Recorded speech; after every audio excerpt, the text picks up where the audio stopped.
আলামিন মুয়াজ্জিন যখন আসসালাতু খায়রুন নাওমের ধ্বনি দিয়া দিছে, আসসালাতু খায়রুম মিনান নাওমের ধ্বনি দিয়া দিছে, ফজর হয়ে গেছে।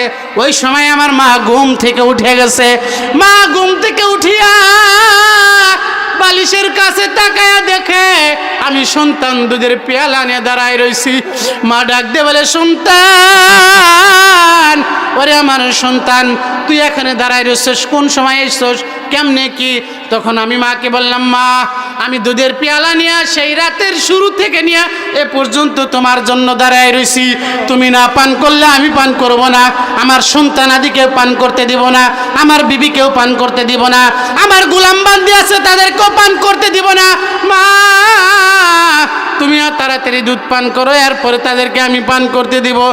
আল্লাহকে ডাক দিব, আল্লাহ আমার মা দুধের পেয়ালাটা নিয়ে দুধ পান করলো ফজরের সময়, এরপর আমি নিজে পান করলাম, এরপর সন্তানাদি বিবি বাল বাচ্চা গোলাম বান্দি যারা আছে তাদেরকেও আমি পান করতে দিলাম। বলেন সুবহানাল্লাহ।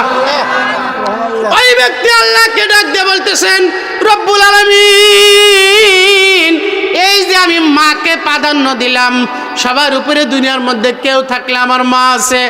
আল্লাহ ইন কুনতু ফাআলতু ইবতিগা ওয়াজহিক, আয় রব্বুল আলামিন আমি যদি এই কাজটা আপনার সন্তুষ্টি আর রিজামন্দির জন্য করে থাকে গো মাওলা রব্বুল আলামিন, এই কাজটা যদি তোমাকে রাজি করার জন্য করে থাকি মাওলা, এই কাজটা যদি তুমি, এই আমলটা যদি তুমি কবুল করে থাকো গো মালিক, তাকায় দেখো তোমার বান্দা পাহাড়ের গুহার মধ্যে পাথর চাপা দিয়ে আছে।